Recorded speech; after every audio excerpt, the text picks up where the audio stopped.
sous vos applaudissements.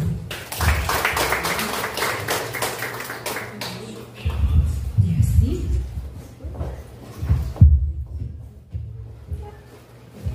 Le monde que nous avons créé est le résultat de notre façon de penser. Il ne peut être changé sans changer notre pensée.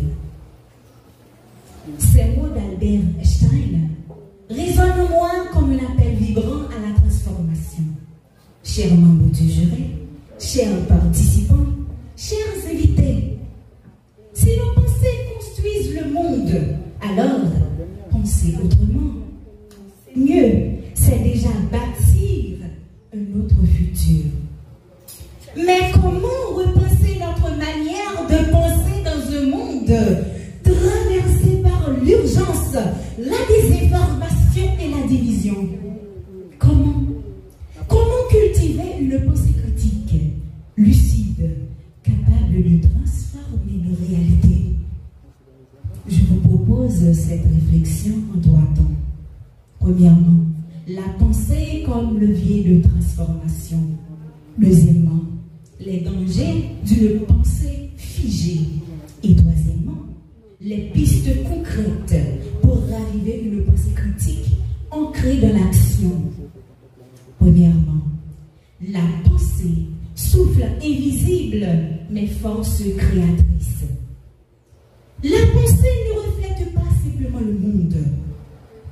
Elle le façonne. Elle guide nos choix, structure nos convictions, trace notre humanité.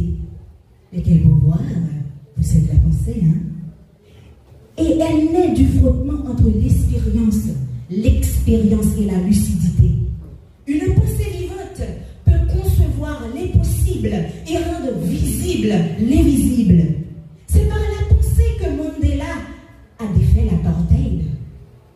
C'est par la pensée aussi que Gandhi a résisté sans armes. Martin Luther King, de son côté, a réveillé les consciences. Penser, c'est construire demain avec discernement, courage et humanité. Humanité. Deuxième point, quand la pensée se fige, que se passe-t-il? Lorsqu'elle se ferme à la remise en question, la pensée devient carcan. Elle sclérose l'action, entretient les injustices et freine tout élan collectif. Et ce carcan, nous le voyons aussi chez nous, malheureusement, à Lansavo, en Haïti. Combien de fois avons-nous entendu? Bon, ou rien ne changera ici, ou ce n'est pas mon rôle, c'est le rôle de l'État. Une pensée figée tue l'initiative. Et une société qui ne pense plus finit par se résigner. Mais comment ranimer cette pensée créative et responsable? Pour cultiver la pensée critique, voici donc trois pistes concrètes à explorer. Premièrement, alors, je propose trois points, mais il pourrait y avoir d'innombrables autres points. Il faut introduire la pensée critique à l'école. Comme le dit Edgar Morin, il faut apprendre à relier, à questionner, à débattre. Philosophie et logique doivent devenir des outils de liberté. Deuxième point, il faudrait créer aussi des espaces de dialogue communautaire. Radio locale, cercle intergénérationnel, forum citoyen. Moi-même, j'anime une émission à la radio Lanès. C'est basé sur l'éducation citoyenne. Il faut aussi redéfinir la réussite. À l'image de Paulo Freire, valorisons ceux qui construisent ensemble, pas seulement ceux qui réussissent seuls ou qui écrasent les autres. Et enfin, oui, penser pour construire, c'est bien, mais apprendre à bien penser pour mieux construire, c'est déjà commencer à construire sur une base solide.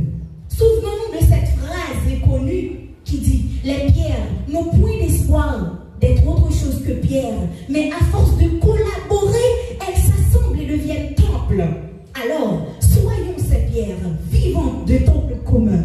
Pensons mieux aujourd'hui pour bâtir ensemble un domaine durable. Oui, un domaine durable. Merci pour votre écoute.